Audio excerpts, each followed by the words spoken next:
자, 이제 소상공인에 대해서 이제 기업가 정신, 뭐 앙트십이라고 하는데 소상공인 기업가 정신인데 사실 제일 중요한 건 모든 기업이 소상공인으로 시작하는 거예요. 처음엔 다 소상공인입니다.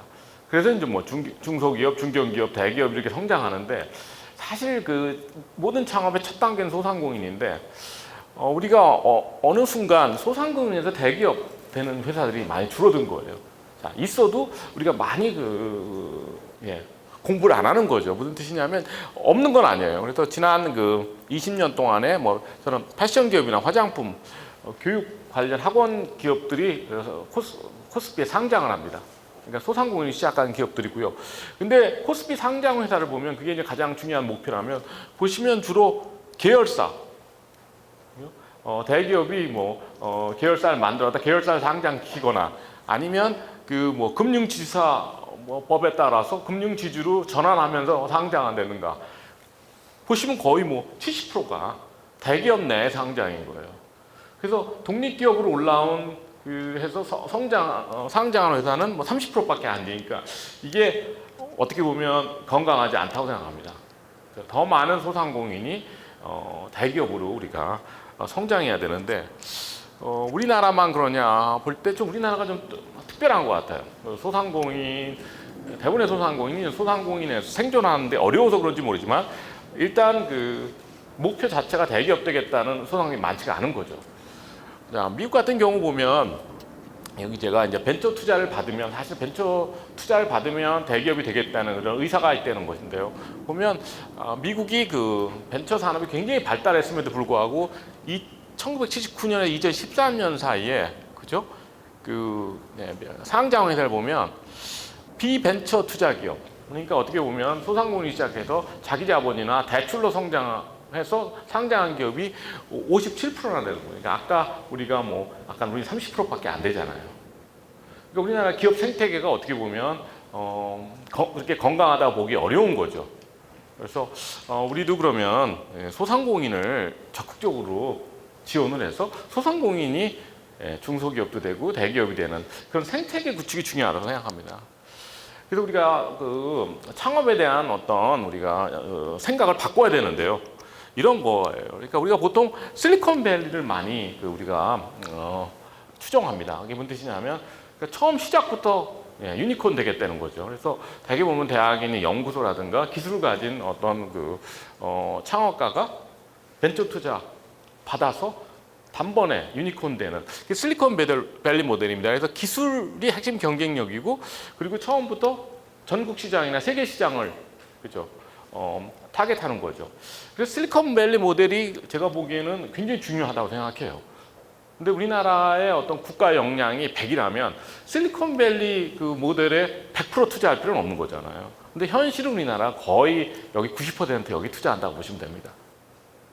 그러다 보니까 창업이라는 게 너무 엘리트 중심인 거예요. 그래서 특정 대학을 나와서 공대를 가지만 의미 있는 기업을 창업한다는 인식이 강해졌습니다. 옛날에 안 그랬는데. 그래서 누구나 창업해서 대기업이 될 수 있다. 이런 문화가 확산돼야 되는데 그래서 중국 같은 나라는 만인의 혁신, 대중의 창업이라서 이 창업을 굉장히 대중화시키려고 노력을 해요. 근데 우리나라는 너무 엘리트 중심으로 가는 게 아니냐, 기술 기반. 근데 우리가 보시면 소상공인은 처음 시작할 때 동네 시장이나 그러니까 지역 시장을 겨냥해서 시작을 하는데 보시면 여기도 이제 기술 가진 기업들이 있어요. 메이커스라고 해서. 그래서 어떻게 처음엔 작게 시작하는 거죠. 기술 갖고. 근데 대개 보면 생활혁신형, 보시면 생활혁신형, 지역혁신형이라 해서 의식주 생활산업인 거죠. 여기 보시면 성심당 같은 빵집이라든가 동네 슈퍼 지역에서 시작을 하는 거예요. 그리고 요즘 도시재생 스타트업이라서 어떤 지역의 낙후 시설이라든가 빈집을 활용해서 창업하는 지역혁신형이 있고 생활혁신형이 있는데 특히 생활혁신형에서 외식업이 될 수 있고 아니면 패션이라든가 화장품 이런 분야에서 굵직굵직하게 지금 안 나오고 있는 거예요. 근데 이런 기업들이 동네 대기업이라고 제가 부르는데 아주 많아지면 근데 그 중에서 일부는 원하면 대기업으로 갈 수가 있는 거죠.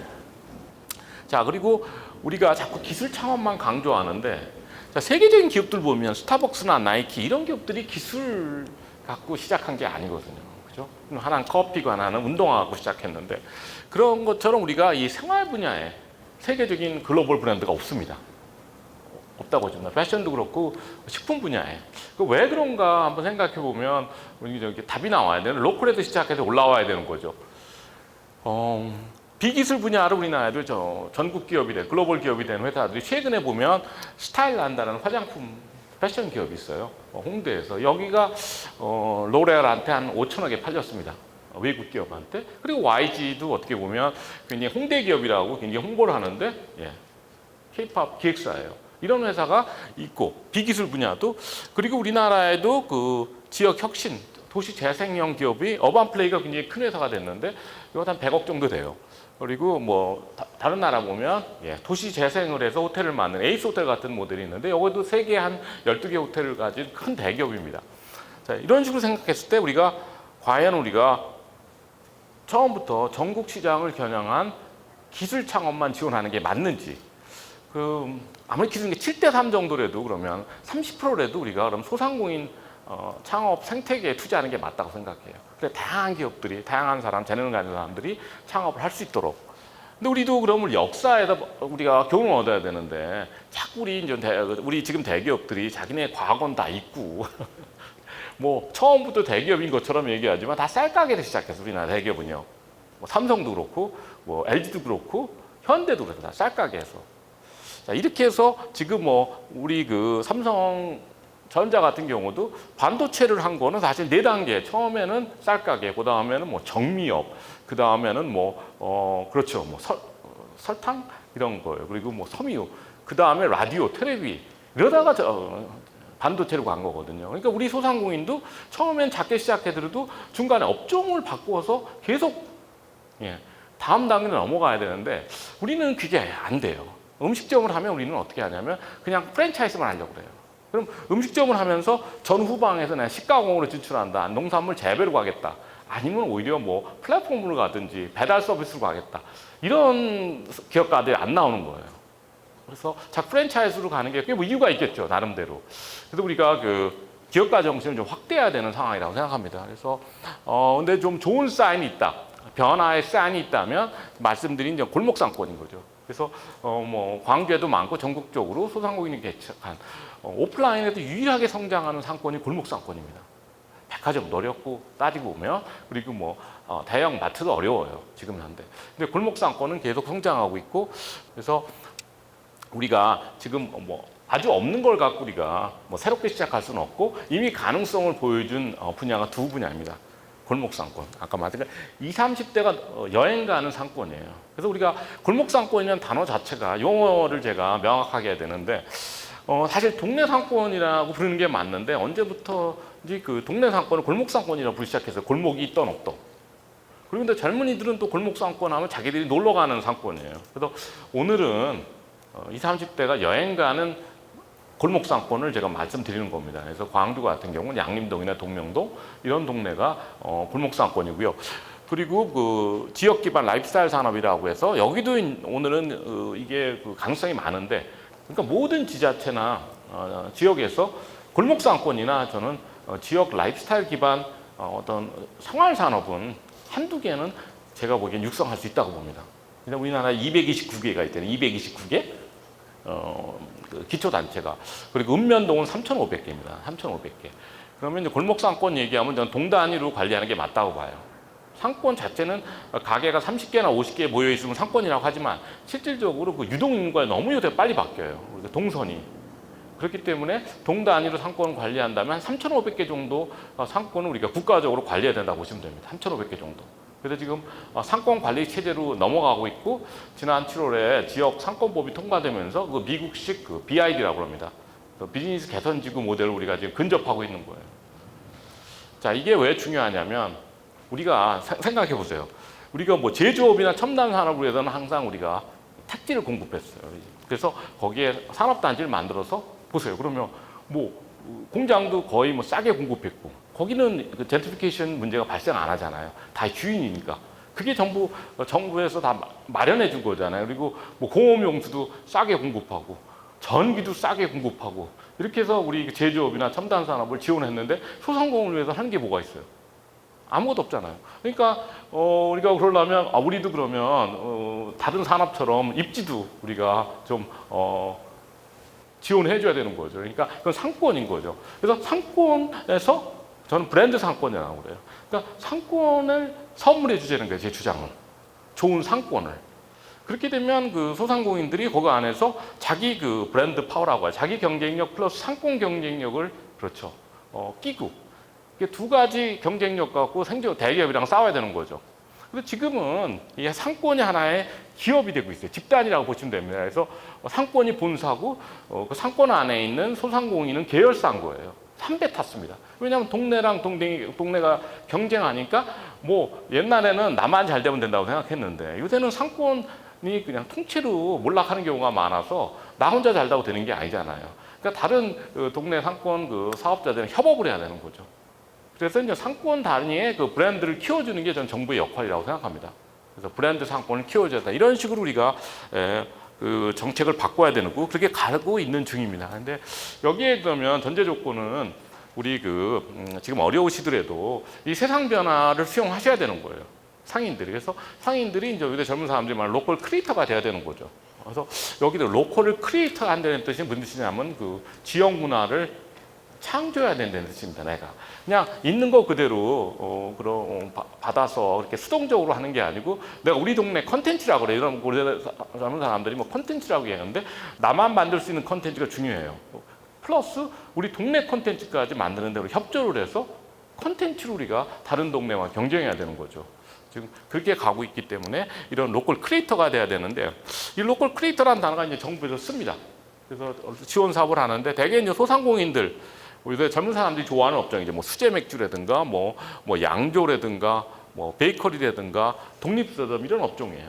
거기다 들어가 있는데 누구는 크리에이터고 누구는 일반 소상공인이 어떻게 구분하느냐?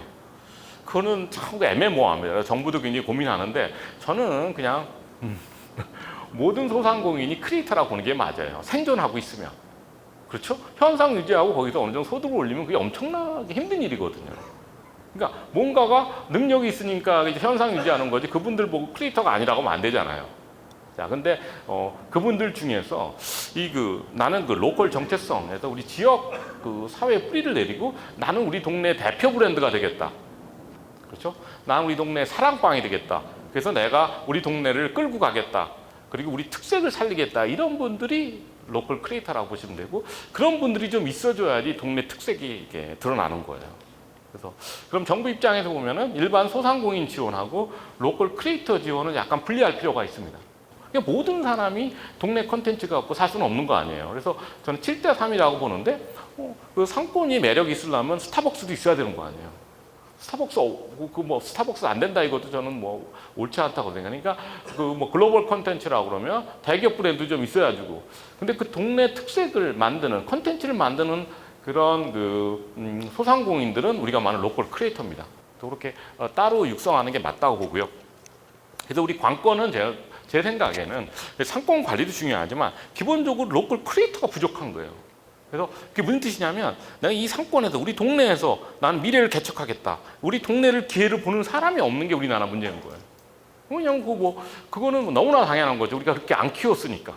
우리 고향을 떠나는 게 어떻게 보면 성공이라고 그동안 계속 가르쳤으니 지금 청년들이 지역에 기회를 도전하는 사람이 없는 게 너무 어떻게 보면 당연한 건데 세상이 바뀐 거예요. 그래서 저는 오늘 제 강연에서 무슨 말씀을 드리고 싶냐 핵심 메시지가 있으면 이제 국가산업이라는 그런 개념이 없어졌어요.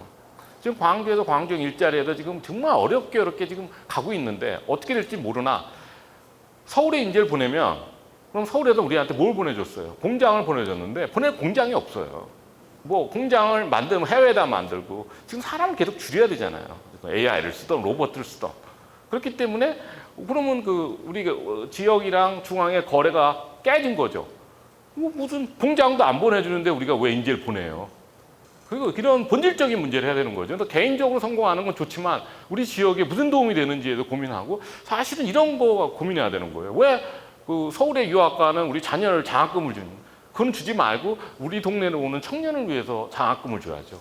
왜냐면 인재 전쟁인데. 그래서 제조업이나 첨단 산업, 스타트업도 되게 이제 고용을 안 하려고 그래요. 그래서 고용은 계속 줄어들기 때문에 여기 그냥 그 지역에 밀착된 어떤 그 지역 자원으로 그 시장에서 그런데 이제 여행이라는 게 들어오기 때문에 이게 또 플랫폼에 들어가면 요새는 세계로 진출하는 로컬 브랜드가 굉장히 많습니다. 그래서 지금은 세상이 많이 좋아져 갖고 꼭 서울에 안 가더라도 여기서 의미 있는 기업, 로컬 브랜드를 해서 전국적인 평판을 얻으면 너무너무 사람들이 많이 오기 때문에 그런 기업이나 사람이 부족화되는 거죠. 그래서 빨리 육성해야 된다. 그렇고요. 그리고 이게 장소가 중요한데 이런 크리에이티브한 사람들은 일반적으로 골목 원도심 지역에 모여 있어요. 그래서 옛날에는 우리가 문화산업, 창조산업, 골목산업을 따로따로 육성했는데 이제 그러면 안 되고 골목산업이 활발한데 그러니까 젊은이들이 좋아하는 가게가 모인데 여기에 문화산업, 창조산업을 거기다가 보내야 돼요. 결국에는 우리 지역의 숙제는 뭐냐면 문화를 창조해야 되는데 문화를 창조할 수 있는 지역이 원도심 지역입니다. 그래서 그럼 제가 이렇게 강연할 때 항상 여쭤봐요.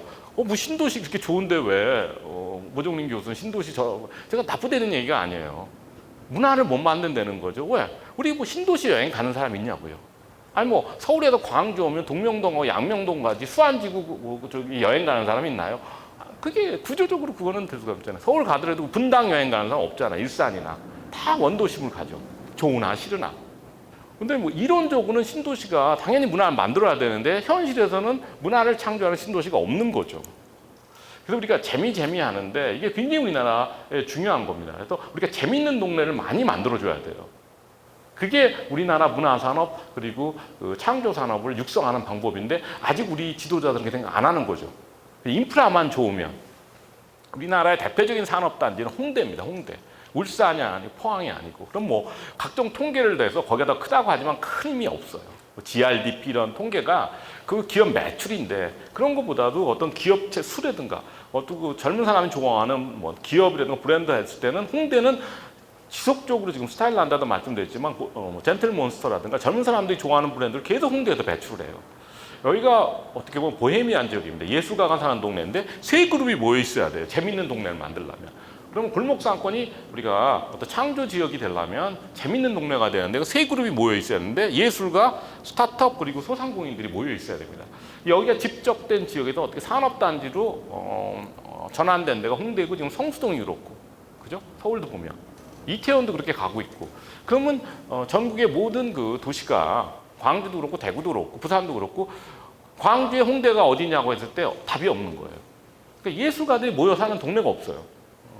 그래서 저라면 지금 있는 그 광주의 지역에서 그 예술가들 모여 있는 동네를 이미 조사하면 물론 원도심 주변에 많이 계시겠지만 그를 스타트업 넣고 소상공인이 이미 잘 돼 있으니까 예술가 좀 더 직접 시켜놓고 그럼 오늘 토론에서 나온 얘기지만 광주가 문화시설이 굉장히 많아요. 많은데 ACC는 그래 동명동 옆에 있지만 시립미술관은 그 용봉동에 너무 떨어져서 그런 그 광주 비엔날레 거기 하더라도 주변에 아무런 효과가 없어요. 그렇잖아요. 그러니까 문화시설 그리고 좋은 미술관들 그 무등산 산자락이 있는데 그게 골목이랑 연결되면 좋은데 그냥 뚝뚝 떨어져 있으니까 그렇죠. 그래서 우리가 옛날에는 제조업이 잘해줬고 충분히 고용했기 때문에 이런 거 걱정 안 했는데 지금 우리가 문화예술로 승부를 하려면 우리 이 전체 그 지도를 보고 문화예술 어떤 인재라든가 시설을 이렇게 동네로 집적으로 시켜서 소상공인이랑 같이 시너지를 만들어서 우리 동네를 살려야 된다고 생각합니다.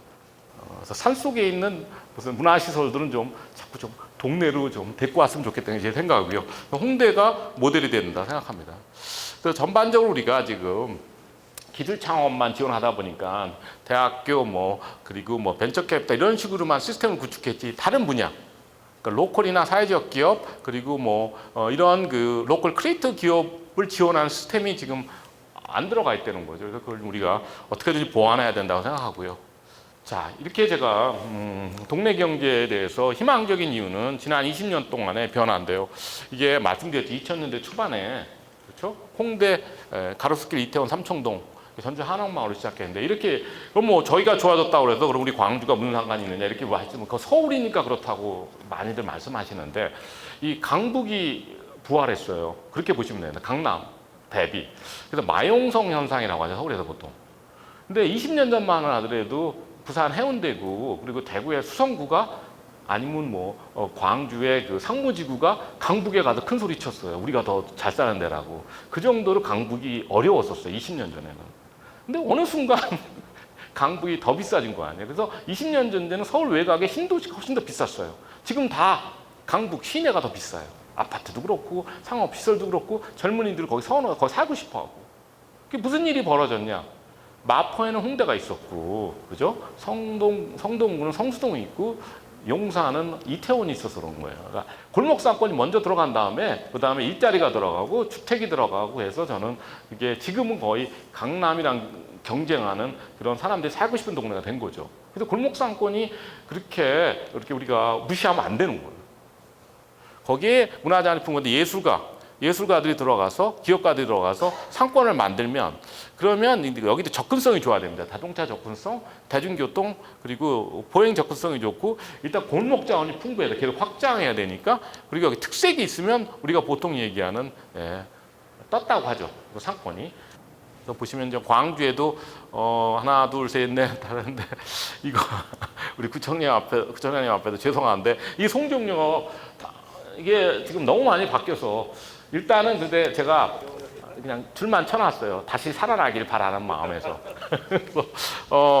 그 산수동도 거기 그 제가 좋아하는 신시화라는 게스트하우스 이런 거 전부 다 뭐 그냥 그것도 그냥 무자비하게 철거하고 옛날 거기 기억나실지 모르겠어요. 한참 산수동 잘 될 때는 거기 유명한 그 기사식당도 있었고 그리고 그 주변에 하도 아파트를 많이 지어갖고 산수동이 한 2, 3년 전보다 좀 침체해갖고 일단은 제가 줄을 걷습니다.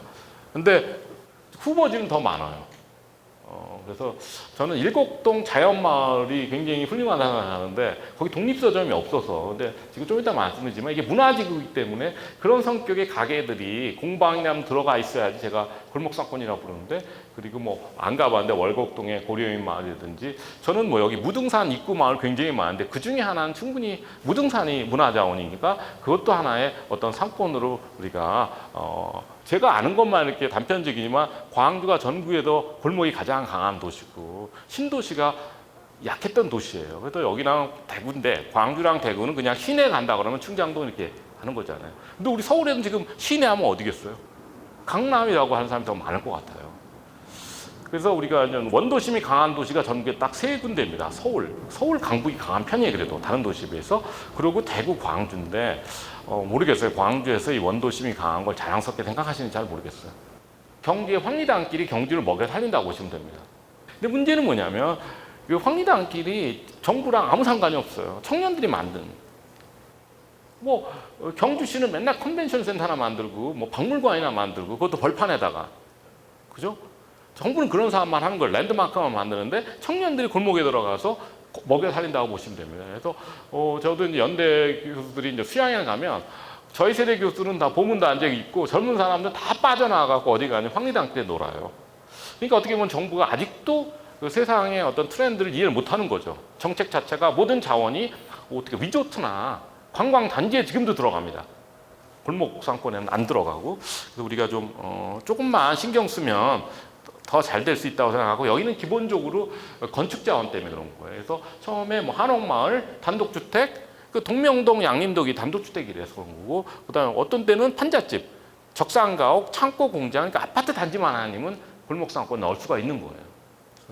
그리고 이 골목상인들이 지금 대기업이랑 경쟁하는 건 어떤 동네 브랜드를 갖고도 경쟁하지만요. 기본적으로 SNS랑 위치 기반 서비스가 있어. 사실은 임대료가 그렇게 큰 문제인지 안 문제인지는 우리가 또 이거 굉장히 조심해야 될 문제인데 컨텐츠만 있으면 위치가 안 중요하거든요. 다 찾아와요. 그렇기 때문에 컨텐츠가 난 더 중요하다고 생각합니다. 그래서 일부러 싼 데로만 골라다니면서 큰 돈 버는 사람들이 많습니다. 컨텐츠 때문에. 그럼 우리가 그럼 그게 그 컨텐츠 모종인 교수 얘기하는데 그게 뭐냐? 모든 걸 컨텐츠라고 그래요. 젊은 사람들은. 그럼 음식점을 하면 음식만 컨텐츠가 아니고 뭐 분위기, 음악, 뭐 인테리어 전부 컨텐츠라고 그러는 거죠. 그러니까 좋은 경험을 만드는 거죠. 그 고객들 하여금. 그러니까 모든 게 그 컨텐츠로 표출되는 거기 때문에 이런 경쟁력은 훈련을 안 받아도 되게 보면 여기 건축이나 디자인하는 사람들이 잘해요. 근데 일반 소상공인이 따라가기가 어려운 거죠. 그런 감각 이런 것 또 커뮤니티. 그래서 새로운 능력, 새로운 기술이 필요한데 이거 우리가 좀 정부가 체계적으로 교제화해서 훈련을 해야 된다고 생각합니다. 자, 이제 골목상권의 정의인데요. 어떻게 보면 골목상권의 반대말은 먹자골목이에요. 그래서 우리 세대가 좋아하는 식당에 모여서 다 먹자골목이라고 합니다. 그럼 지금 여기에 송정역 주변에 골목상권은 없는 거고 먹자골목이 들어가 있는 거예요. 자, 골목상권은 4가지 업종이 중요합니다. 독립서점, 베이커리, 커피 전문점, 게스트하우스인데요. 이게 제가 그냥 이렇게 관찰을 해서 이 4개면 골목상권을 시작할 수 있다는 거죠. 새로운 관광지를 만들 수 있다고 생각했던 거예요. 근데 왜 그러면 뭐 독립서점은 왜 그러냐면 문화지구니까 저는 골목상권에 가면 맨 처음 어딜 가면 독립서점을 가요. 그럼 독립서점에 가면 지도도 만들고 다 안내를 해줍니다. 그리고 동네 콘텐츠가 많으니까 동네 역사책도 있고 뭐 지역 역사책도 있고 뭐 그래서 거기 가는데 그게 꼭 필요한 거고요. 뭐 1박 2일, 2박 2일 제가 거기서 쉬려면 게스트하우스가 있어야 될 거 아니에요. 그러니까 그건 그래서 있는 건데요. 그 F&B라고 하는데 커피 전문점하고 빵집이 중요해요. 그거는 뭐 그냥 제가 오늘 시간이 없어서 말씀 안 드리겠지만 이게 신선제비 그 주민 상대 업종이에요. 뭐 빵을 사실 뭐 배달하는 거 큰 의미 없습니다. 그날 왜 빵집 가면 그 빵 나오는 시간이 있을 정도 금방 소비해야 되기 때문에 그래서 그런지 동네에 굉장히 관심이 많아요. 빵집은 보통 일반 음식점보다. 그런데 어저께 중앙일보에 그 2019년 대비 외식업 매출이 나왔는데 업종별 다른 데는 다 떨어졌는데 커피 전문점이랑 베이커리만 매출이 늘어났어요. 이게 무슨 뜻이냐면 골목상권뿐만 아니고 전국적으로 그 두 업종이 그 동네에서 그렇죠? 중요해지는 거예요. 왜냐하면 우리가 동네에서 시간을 많이 보내다 보니까 빵집이랑 커피집을 많이 가는 거예요. 그래서 앞으로 우리가 골목상권에서 우리가 이렇게 봤을 때 뭐 더 잘 아시겠지만 현장에서 그리고 이제 음식점도 보면 그 통계를 보니까 일식집은 3%밖에 안 떨어졌어요. 일식. 중식이 10%, 그리고 서양식이 14%. 전반적으로 한 20% 떨어졌는데 이게 무슨 뜻이냐면 골목 상권에 가면요. 지금 줄 쓰는 데는 전부 일본 음식점이에요. 이게 뭐냐 우리가 먹는 횟집이 아니고 여기 보면 뭐 돈가스라든가 뭐 덮밥집 이런 거 있죠. 젊은 애들이 좋아하는 라면집. 그러니까 일식은 거의 매출이 안 떨어지고 요즘 중식도 다시 부활하고 있습니다. 젊은 사람이 좋아하는 중식집이 많아요. 동명동 그렇고. 그리고 그 중식도 거의 타격을 안 받았습니다. 그리고 크게 타격받은 업종은 다 한식이에요. 한식. 이거 그러니까 보면 젊은 사람들이 좋아하는 가게들은 크게 타격을 안 받는 게 골목 업종들입니다. 2세대 가면 2015년 정도 가면 이게 커뮤니티 비즈니스가 되는데 젊은 사람들이 항상 이게 복합문화 공간이니 라운지 살롱 뭐 이런 업종들인데 동네에다가 커뮤니티를 만들어요. 이게 뭐냐면 고객뿐만이 아니고 같이 그 다른 사업자랑 공동 브랜드도 하고 축제도 만들고 이렇게 해서 자꾸 동네 브랜드를 키우려고 노력하는 거죠. 왜냐면 자기 이익을 위해서. 그래서 동네 브랜드가 좋아지면 그럼 2단계 가면 동명동 가시면 지금 광주에서 브랜드 동네가 어디냐면 동명동이잖아요. 광주에서. 그러면 동명동 가면 동명자 붙은 가게가 거의 30% 넘어요. 오늘도 보니까 동명상회, 동명슈퍼 좋은 이름 다 갖고 갔어요 이미. 그래서 제가 강연 갈 때 뭐라고 하냐면 여러분 동네가 브랜드 동네가 되면 몇 개 상호는 선점하시라고 그런 거예요. 뭐 슈퍼, 뭐 생활, 뭐 상회, 옛날 이름들 뭐 백화점 이런 이름을 빨리 등록해 놓으세요. 다 그런 이름으로 갑니다. 그래서 뭐 연희동, 연남동 가면 그 동네 이름, 뭐 그러면 동명동은 항상 부자 동네였다 이렇게 말씀하시지 말고 서울에 보면 망원동, 뭐 상순동, 합정동 굉장히 서민 지역이었는데 골목상권에 들어가면서 브랜드가 돼서 그 동네 가면 망원자 들어간 가게가 굉장히 많아요. 그게 뭐냐 동네에 대한 프라이드가 생긴 거예요. 나는 내 동네 이름을 먹고 살겠다는 거예요. 그게 정부가 만들어줘야 하는 거예요. 동네 브랜드화가 뭐예요? 내 동네 이름을 자꾸 쓰고 싶다는 거예요. 나 돈 벌려고. 그게 좋은 도시 아닙니까? 광주는 너무 커요. 광주는 너무 크고 그냥 동네 이름을 우리가 살리면 소상공인을 살린다고 저는 생각합니다. 그리고 이제 3세대 이 정도 되면 사람들이 여행도 가고 저처럼 2박 3일 뭐 동명동에 머물대면 여기 되면 그 다음 단계 이제 정부가 원하는 산업들 뭐 디자인이나 스타트업들이 들어가기 시작합니다. 그래서 시작은 골목상권이라고 저는 생각을 하는 거예요. 그러면 오피스 단지 있잖아요. 뭐 광화문이라든가 강남동 지역도 떨어지고 그래서 지금은 집주락 근접 동네라고 하는데 일자리, 상업시설, 그리고 업무시설이 한 군데 모여있는 동네가 활력을 유지합니다. 그게 미래예요. 그래서 집주락 일체 도시를 만들어야 되는 걸 동네 단위로 만들어야 해요. 왜 이런 현상이 일어나냐면 코로나 전부터 젊은 사람들이 그 지옥철이나 장거리 출퇴근을 거부해서 저녁 있는 삶을 위해서 젊은 사람들은 그래서 이미 2019년에 같은 자치구에서 일하고 사는 사람의 비중이 50%를 넘었습니다. 근데 더 많이 늘어난 거죠, 코로나 때문에. 그래서 지금 우리 관건은 직주락 근접 도시를 만들어야 되는데, 우리가 보통 신도시 질 때 다 있어요. 우리도 상업시설, 업무시설, 주거시설이었는데 뚝뚝 떨어뜨려 나갔고 상호작용이 거의 안 돼요. 문화를 못 만들어서. 그러다 보니까 요새는 상업시설도 한 건물 하나 직주락을 섞어놔요. 그러니까 오피스만 갖고도 안 되고 상업시설만 갖고도 안 되고 아파트만 갖고 안 되니까 한 건물 안에 상업시설, 주거시설, 업무시설 섞어서 그래야 24시간 돌아가니까 유동인구가. 그렇게 문화가 만들어지는 겁니다. 그래서 문화는 예술가가 만드는 게 아니라는 거예요. 그래서 우리 광주도 이 문제 고민해야 됩니다. 우리 광주 자꾸 문화예술하면 예술가, 엘리트 예술가만 생각하는데 문화는 동네에서 만드는 건데 이 집주락, 그렇죠. 주민들끼리 서로 부딪혀가면서 만드는 동네 문화가 더 중요한 문화가 된 거죠. 동네 문화가. 우리가 그래서 지금 우리가 다 로컬 크리에이터라고 그러잖아요. 우리가 문화를 못 만들면 우리가 모든 개인도 생존하기가 어렵기 때문에. 그럼 문화가 모든 사람마다 뭐 피아니스트나 화가 되는 게 아니잖아요. 그게 이제 로컬 크리에이터들이 하는 짓이죠. 그러니까 저는 제가 보기엔 판교, 그리고 강남, 그리고 대전 정도고 나머지는 첨단 산업 갖고 승부하기 어렵다는 거예요. 우리가 15분 도시라고 지난 선거에서 많이 얘기했는데 15분 안에 모든 걸, 그 거리 안에 모든 걸 해결하는 게 워낙 그게 사람 중심 도시고 걷기 좋은 도시고 그게 생활권 도시고 오랫동안 우리가 원했던 도시가 그런 도시예요. 한두 시간 출퇴근하는 게 아니고 내가 사는 동네에서 그렇죠, 일하고 즐기고 그게 좋은 도시인 거고 우리가 선망하는 세계의 모든 도시 뉴욕, 도쿄, 파리, 런던 생각해 보세요. 다 동네가 강한 도시예요. 동네가. 광주도 그렇게 가는 거고 양림동이랑 동명동이랑 같나요? 지금 광주도 보면 동네마다 특색이 많이 생기면서 사람이 동네 여행하잖아요. 서울도 그렇게 가는 거고. 우리 자랐을 때는 시내 변두리 이거였는데 지금 그게 아니잖아요. 다 동네가 성격 있다고 그러잖아요. 그래서 이런 테스트를 젊은 사람들이 만드는 거죠. 나의 성격에 맞는 동네가 어딘지. 그것도 제가 좀 이따 말씀드릴게요. 그래서 세상에 가겠는데. 근데 이 로컬 컨텐츠는 대기업이나 이런 거는 기본 인프라를 깔아주는 거고 동네 특색을 만드는 건 로컬 크리에이터입니다. 지역 소상공인이 만들어야 되는 거예요.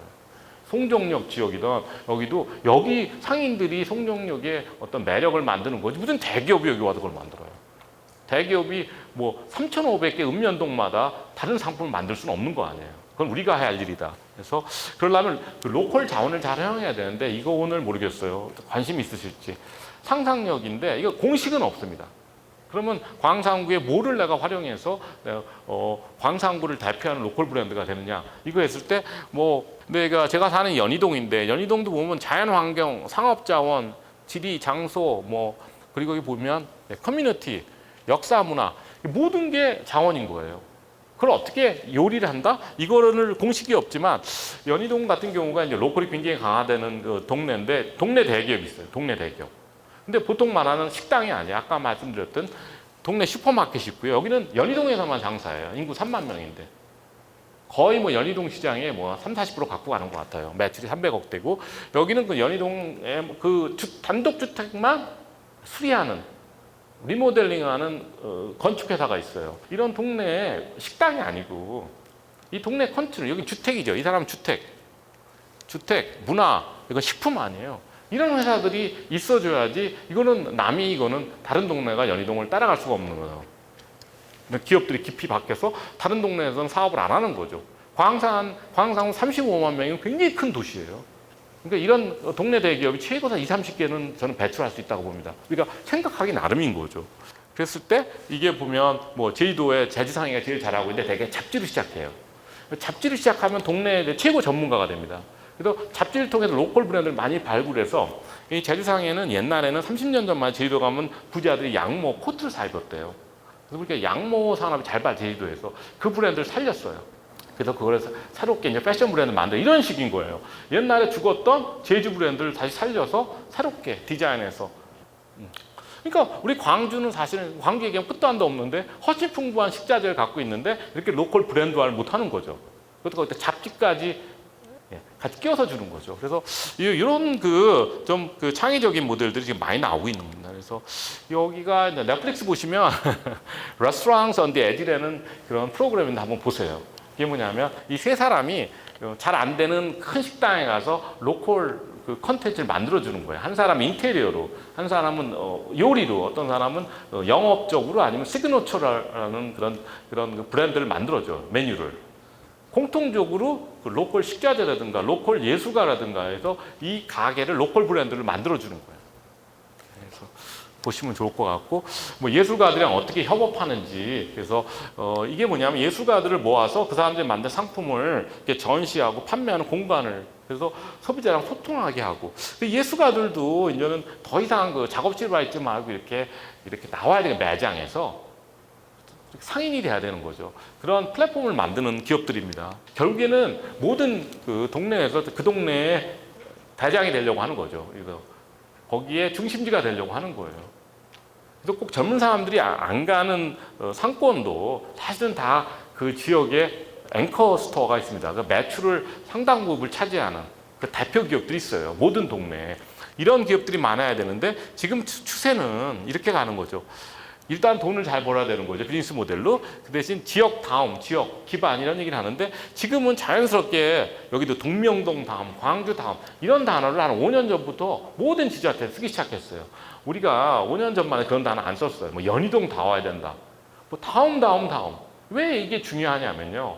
뭐 너무너무 뭐 제가 이 얘기는 많이 들 수 있는데 이런 거잖아요. 광주 왔으면 사람들이 뭘 하냐면 광주만에서 살 수 있는 게 뭐냐. 광주에서만 체험할 수 있는 게 뭐냐. 이런 걸 요구하는 거예요. 이거는 우리가 선택이 아닙니다. 필수죠. 광주 다음을 살려야지 관광산업을 살릴 수가 있는 거예요. 그게 앞으로 점점 그렇게 되는 거죠. 왜냐하면 젊은 애들이 맨날 현지인처럼 살고 싶다니까. 현지인처럼. 그럼 광주에 와서 현지처럼 살고 싶고 그럼 머물고 싶은 동네를 많이 만들어야 될 거 아니에요. 근데 그게 그런 동네가 젊은 사람들이 살고 싶어하는 동네이기 때문에 우리가 광주 인재를 갖다 광주에 이렇게 붙들고 있으려면 그런 동네를 많이 만들어야 되는 거예요. 근데 자꾸 어른들은 일자리 얘기하는데 일자리는 결과입니다. 좋은 동네를 만들면 그 동네에도 좋은 일자리를 만드는 거고 젊은 사람들 대기업 선호하는 것도 저는 잘못하나요? 브랜드를 선호해요. 그럼 우리나라 왜 중소기업을 안 가냐면 중소기업 브랜드가 안 돼서 그래요. 브랜드가. 그럼 브랜드가 되려면 물론 쉬운 건 아니에요. 그래서 그 사장님이나 뭐 모든 분위기나 인테리어나 브랜드답게 바꿔야 되는 거죠. 젊은 취향으로. 옛날 방식으로 해서 자꾸 공장으로 가다 일하는데 이 공장에서 일한다는 게 우리가 어른들이 다시 생각해야 돼요. 그죠? 그게 우리 후세들은 그러니까 창조적인 디자이너, 뭐 덴마크나 이런 북유럽 같은 젊은이들을 만드는 게 우리가 목표여야 되는 거지. 그 미국 같은 나라 보면 되게 공장에 일하는 사람들 누구예요? 다 그 이민자들이에요. 아니면 소수 인종들. 그죠? 우리가 한번 아니 공장에도 뭐 엔지니어는 좋아요. 좋은 데라마는 단순 노동자가 과연 그게 젊은이들도 원하지 않지만 과연 어른들이 계속 이렇게 추천해야 될 일지 아닌지 저는 잘 모르겠다는 거죠. 그래서 그리고 이제 랜드마크가 되는다 동네에서. 그래서 동네랑 자기 이미지를 자꾸 이렇게 연결시키려고 그래요. 그러면 그 전제 조건은 뭐냐면 동네가 브랜드라면. 그래서 보면 그 대림미술관 이거 뭐 굉장히 중요한 미술관인데 대림미술관은 서촌이라고 이렇게 간단하게 말해요. 서촌에 오면 대림미술관 나오고 대림미술관 오면 당연히 서촌도 구경해야 된다 해서 그 이미지를 브랜드를 일치시키는데 그걸 다양한 방법으로 합니다. 루프탑을 해서 동네를 조망하든지 오픈 계단을 통해서 3층까지 그냥 걸어서 올라오게 하든지 자꾸 그 자기 공간을 동네랑 통합시키는 거죠. 그래서 책이나 그런 골동품을 통해서 동네 콘텐츠 가게를 끌어들이는 거죠.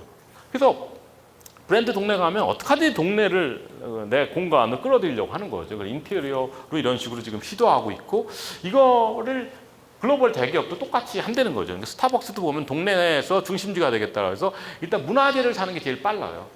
그러면 그 단번에 랜드마크가 되니까 교토에 그러면 옛날에는 20년 만에 스타벅스가 절대로 이런 짓을 안 했어요. 전 세계적으로 메뉴도 똑같았고 인테리어 똑같고 요새는 안 그래요. 동네의 중심지가 되려고 한다. 그리고 또 우리 로커들처럼 가게에다가 코워킹을 집어넣어요. 자, 그렇게 골목길이 중요하다 보니까 골목길 개발하겠다는 기업들이 굉장히 많습니다. 전국적으로. 이런 사업을 할 때 기존 상인들이 어떻게 보면 진짜 소외감을 느낄 거 아니에요. 젊은 애들이 막 저러니까. 그래서 같이 협업하는 게 중요한데 이런 식으로 하는 거예요. 여기는 좀 노포들. 그러니까 뭐냐면 거기 이제 국수 가게 뭐 식당을 하면 그 동네 국수 공장 것만 써요. 뭐 인테리어 하더라도 뭐 유리가 하면 그 동네 유리 가게에서만 쓰고 노포랑 로컬 크리에이터 기업이 잘할 때 지금 15개나 되고 있어요.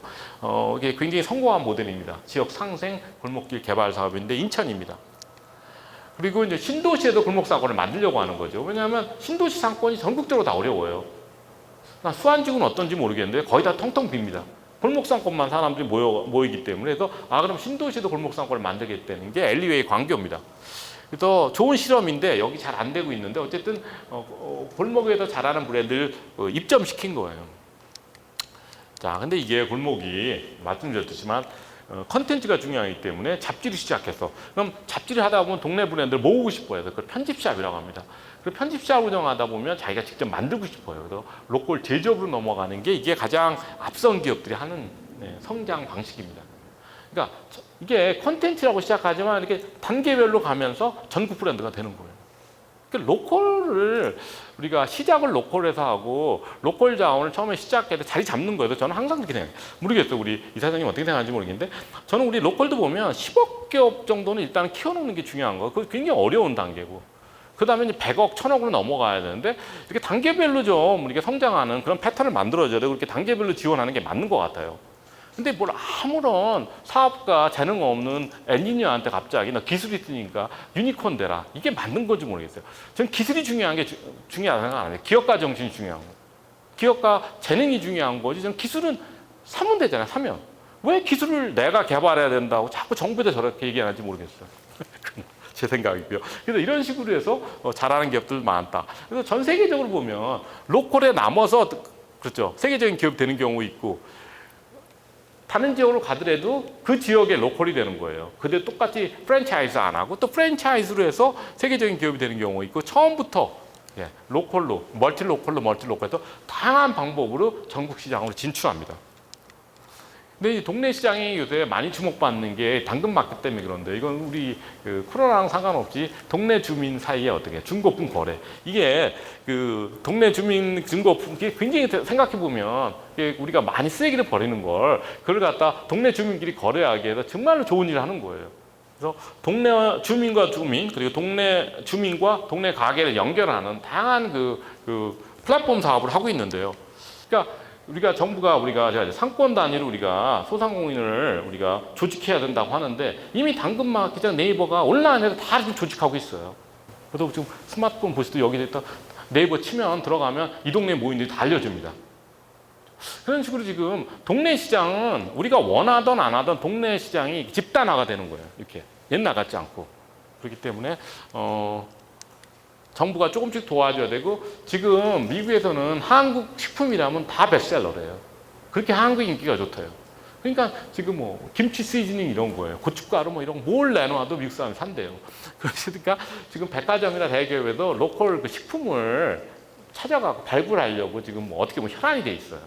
자, 이럴 때 광주가 억울한 거죠. 전남이 가장 좋은 식자재가 있는데 그걸 잘 만들어서 해외 수출도 하고 그래야 되는데 산업화가 제가 알기로는 아직 미진한 거죠. 그래서 네이버가 이런 얘기를 하는 거야. 소상공인이 브랜드가 되는 세상이 왔다. 그래서 자기네가 웹툰 작가 해외 진출시켰듯이 자기네 새로운 플랫폼을 만들려고 그래요. 소상공인 해외 진출시키려고. 그죠? 그래서 소상공인이 우리 동네 삶의 질을 높이고 우리 동네 문제 해결해 주는 걸 떠나서 글로벌 브랜드로 갈 수 있는 충분한 지금 기술적인 인프라가 깔려 있는 거예요. 다 그냥 마인셋인 거예요. 사람 생각하기는. 꼭 우리가 대기업을 가야 된다는, 서울에 가야 된다는 이런 생각에 빠져 있기 때문에 우리가 못 보고 있는 거죠. 그래서 저는 정부에 이렇게 계속 건의하고 저는 몰랐어요. 우리 구청장님 이렇게 열심히 하시지 몰랐는데 그동안 개인 사업자 지원하는 소상공인 정책에서 상권 지원 그래서 복지 정책에서 산업 정책으로 넘어가야 된다는 거죠. 그래서 보면 창의적인 소상공인을 지원하기 시작했는데 전국에서 100억 써요, 100억. 그러니까 솔직히 제가 자랑할 수도 없어요. 100억이라는 건 큰 돈이면 큰 돈이지만 사실 그렇지 않아요? 동네 도시재생 사업에 1000억을 쓰는데 전국의 모든 로컬 크리에이터를 지원하는 사업이 100억밖에 안 되는 거예요. 근데 이 로컬 크리에이터 지원 사업이 지금 다 지자체에 내려오고 있어요. 그래서 정부랑 독립적으로 지자체에서 중앙정 독립적으로 로컬 크리에이터 지원을 사업하고 저는 상권 단위로 로컬 크리에이터를 육성하는 게 맞다고 봐요. 그게 생태계니까. 그래서 그 상인들끼리 새로운 공동 브랜드를 개발하고 축제도 하고 뭐 이런 식으로 해서 자꾸 엮어서 공동체 문화를 만들어줘야 돼요. 우리가 한 배 탔다는 거, 우리가 같은 브랜드라는 거를 우리 인식시켜야 된다고 생각해서 상권진이 중요해서 저는 우리 소상공인 정책을 목표를 상권 단위 로컬 브랜드 생태계 조성이 목표가 된다고 생각해요. 그리고 이건 읍면동 단위에서 하자. 왜냐하면 상권이 너무 이동적이기 때문에 요새 변하기 때문에 여기서 그냥 인재가 중요하니까 장인대학 운영하고 이 상권 자체를 문화직으로 우리가 육성하겠다는 그런 의지가 있어야 돼요. 단순히 지금 기존 상인 매출을 올려주는 게 아니고 여기는 문화를 창조하는 문화직으로 하는 그거에 대해서 상인들이나 주민들이 동의를 해줘야 되고 참여해야 돼요. 그러기 전에 어차피 안 되니까 콘텐츠가 없으면 안 되니까. 그래서 콘텐츠 문화상품이라고 보시면 됩니다. 그래서 보시면 제가 어떤 지금 정부가 일을 해야 되는데 제가 이것도 제안했는데 이미 금융지원 1%도 광산구에도 먼저 하시고 전 영역에도 지금 다 하시고 있는 것 같아요. 제가 로컬 브랜드 생태계 조성 방향을 제안했는데 그리고 중기부가 이렇게 하는데 중기부가 투자 생태계를 많이 강조한다는지 잘 모르겠어요. 투자가 이렇게 중요한지. 소상공인들은 대출이 더 중요해서 저는 오히려 대출과 상권 중심으로 소상공인 브랜드를 우리가 육성해야 된다.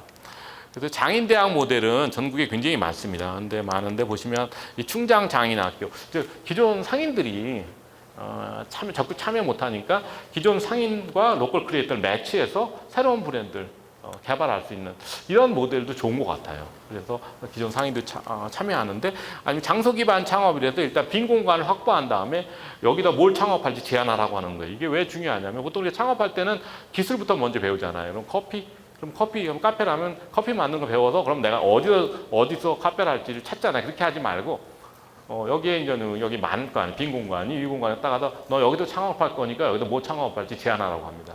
그러면 이제 동네 전체를 보기 시작할 거 아니에요. 물론 그렇게 안 해도 동네 전체를 조금은 보지만 이거는 어떤 콘텐츠를 넣어야지 이 공간이 살아야 되는 거야. 그래서 이제 좋은 아이디어 있는 사람들 뽑아서 로컬 크리에이터 교육을 시킨 다음에 그 다음에 재정 지원하는 거죠. 장소 기반 창업이라고 합니다. 그래서 창업 모델을 우리가 기술 중심에서 장소 중심으로 좀 바꿨으면 좋겠다는 거죠. 그래서 이제 부산 점포동 사례인데 아까 골목상권 성공 조건이 6가지인데 각 영역을 어떻게 보면 테스트 보면 체크리스트를 쓰는 거죠. 그래서 우리 전략적으로 생각하시면 광산구도 어느 한 지역에다가 이걸 갖다 마중물에도 한 골목을 살리면 이게 축축 뻗어나갈 수 있는 장소에서 실험하시는 게 좋고요. 자, 그래서 제가 서울시에 들어가서 이번에 2035위원회에 들어가서 제가 제안을 해갖고 드디어 4개월 만에 발표한 거예요. 그래서 서울시 20대 중점 사업입니다.